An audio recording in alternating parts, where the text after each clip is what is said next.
दोस्तों नमस्कार, स्वागत है आपका यूट्यूब चैनल एबी टेक में।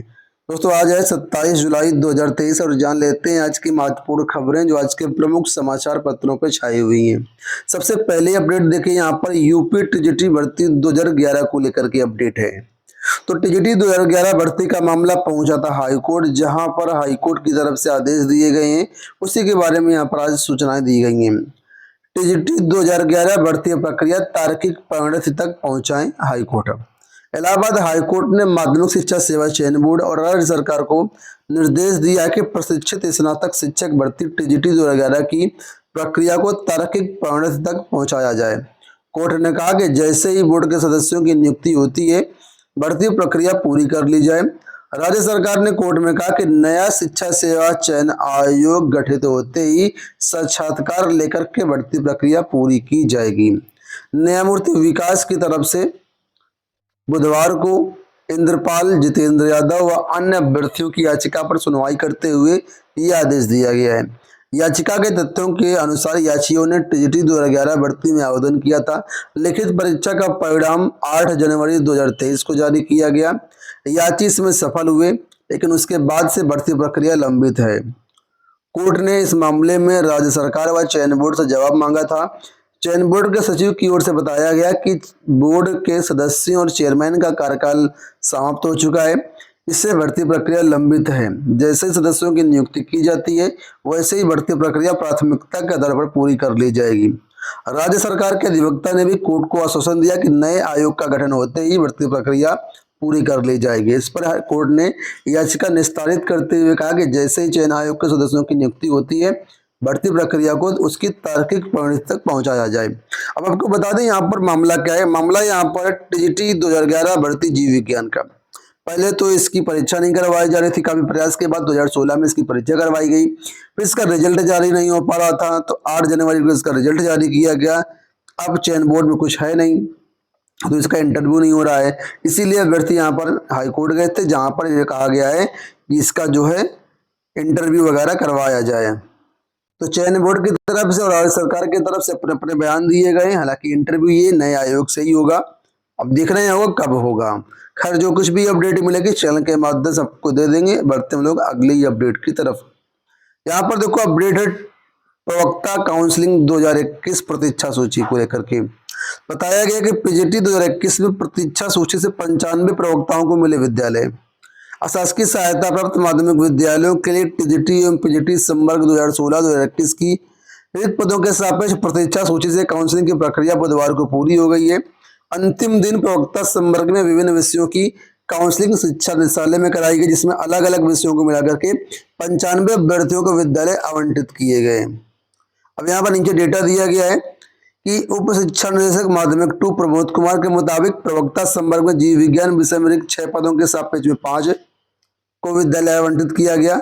इसी तरह नागरिक शास्त्र में सभी 5 पद भर गए हैं, वाणिज्य में सभी 3 पद भर गए हैं, अर्थशास्त्र में सभी 2 पद भर गए हैं, अंग्रेजी 20, भूगोल में सभी 10, रसायन विज्ञान में सभी 3, संस्कृत में सभी 5, हिंदी में सभी 31 विद्यालय की आवंटन की प्रक्रिया पूरी करवाई गई। इसके अलावा इतिहास, शारीरिक शिक्षा, मनोविज्ञान, कृषि में रिक्त पद मिले, ठीक है, 1-1 पदों के सापेक्ष में विद्यालय आवंटित किया गया। गणित के रिक्त 8 पदों के सापेक्ष 5 पदों का ही आवंटन हो पाया है। भौतिक विज्ञान में 5 के सापेक्ष 1 पद का ही आवंटन हो पाया है। कला में 3 के सापेक्ष 1 ही अभ्यर्थी को विद्यालय मिला है। गृह विज्ञान में रिक्त पद गृह विज्ञान में रिक्त दोनों पद रिक्त ही रह गए हैं। तो ये यहाँ पर है। अब आने वाले टाइम पर काउंसलिंग होगी, इसके बारे में यहाँ पर जानकारी दी गई है। देखिए बताया गया रिक्त बचे पदों का सत्यापन करा करके निदेशक से लेंगे परामर्श। ईडी साहब ने कहा है कि टीजीटी एवं पीजीटी भर्ती 2016-21 के रिक्त पदों के सापेक्ष प्रतीक्षा सूची से काउंसलिंग प्रक्रिया कराने के बावजूद कुछ विषयों में पद रिक्त हैं। अपर शिक्षा निदेशक माध्यमिक सुरेंद्र कुमार तिवारी ने बताया कि रिक्त पदों का सत्यापन कराया जाएगा, फिर काउंसलिंग के संबंध में निर्णय लिया जाएगा। तो आने वाले टाइम पर सेकंड काउंसलिंग वगैरह भी होगी। आप लोग थोड़ा सा अपडेटेड रहिएगा, जो भी सूचनाएं होगी हम आपको दे देंगे। यहाँ पर देखो अपडेट है स्टाफ नर्स को लेकर के। बताया गया कि सत्यापन के बाद भी स्टाफ नर्स के चयनितों की नियुक्ति अटकी। 6 साल पुरानी भर्ती को पूरा करने के लिए 2 बार जारी किया गया था विज्ञापन। स्टाफ नर्स भर्ती में चयनित अभ्यर्थी अभिलेख सत्यापन की प्रक्रिया होने के 1.5 महीने बाद भी नियुक्ति के लिए भटक रहे हैं। ये भर्ती 6 साल पुरानी है और इसे पूरा करने के लिए 2 बार विज्ञापन जारी किया गया। लोक सेवा आयोग की तरफ से 12 जनवरी 2017 को विज्ञापन जारी किया गया था। इसके बाद किन्हीं कारणों से कोर्ट के आदेश के अनुपालन में 2022 में इस भर्ती का पुनर्विज्ञापन जारी किया गया। स्टाफ नर्स के 558 पदों पर भर्ती के लिए प्रारंभिक परीक्षा 10 अप्रैल 2022 को करवाई गई और मुख्य परीक्षा 4 अगस्त 2022 को करवाई गई। मुख्य परीक्षा में 931 अभ्यर्थियों में से 550 अभ्यर्थियों के आवेदन पत्रों की स्क्रूटनी के बाद उनके अनुभव प्रमाण पत्र मांगे गए थे और 8 मई 2023 को मुख्य परीक्षा का परिणाम जारी किया गया। इसमें 275 अभ्यर्थी सफल हुए हैं। सफल अभ्यर्थियों के अभिलेखों का सत्यापन 5 से 8 जून तक किया गया है। चयनित अभ्यर्थियों का कहना है कि सत्यापन को 1.5 महीने हो चुके हैं, लेकिन आयोग ने उनकी नियुक्ति की संस्तुति अभी तक नहीं भेजी है। तो इस पर क्या कहना है? अभ्यर्थियों ने मांग की है कि नियुक्ति की संस्तुति शीघ्र भेजी जाए ताकि नौकरी के लिए उनका 6 साल से इंतजार जो है खत्म हो सके। चलिए बढ़ते एक नए विज्ञापन की तरफ। जेई के 1324 पदों पर भर्ती के लिए आवेदन शुरू। एसएससी की तरफ से junior engineer civil mechanical electrical भर्ती 2023 के लिए ऑनलाइन आवेदन शुरू हो गए हैं। केंद्र सरकार के विभिन्न मंत्रालयों, कार्यालयों और विभागों में 1324 पदों पर भर्ती के लिए 16 अगस्त की रात 11 बजे तक आवेदन कर सकते हैं। आवेदन पत्र में संशोधन 17-18 तक कर सकते हैं। कंप्यूटर आधारित परीक्षा यहाँ पर होगी और इसमें जो है 1324 पदों के सापेक्ष में 613 पद आरक्षित कैटेगरी के हैं। जल संसाधन विभाग में रिक्तियों की सूचना अभी नहीं मिली है। तो अच्छा मौका यहाँ पर जेई बनने का। एसएससी की तरफ से विज्ञापन आ गया है, आप लोग आवेदन कर सकते हैं। यहाँ पर देखो अपडेट है कि 12,000 उद्योग धंधे लगेंगे, 1 लाख को रोजगार। प्रधानमंत्री रोजगार सृजन कार्यक्रम के तहत चालू वित्तीय वर्ष 2023-24 में राज्य में एमएसएमई उद्योगों की स्थापना के माध्यम से 1,0456 लोगों को रोजगार से जोड़ा जाएगा। सूक्ष्म लघु एवं मध्यम उद्योग मंत्रालय भारत सरकार द्वारा तय लक्ष्य में कुछ संशोधन करते हुए राज्य सरकार ने संबंधित एजेंसियों को इसे पूरा करने के निर्देश दे दिए हैं।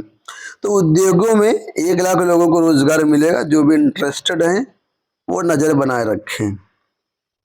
तदर्थ शिक्षकों के विनियमितीकरण को लेकर के शिक्षा निदेशक को सौंपा गया ज्ञापन।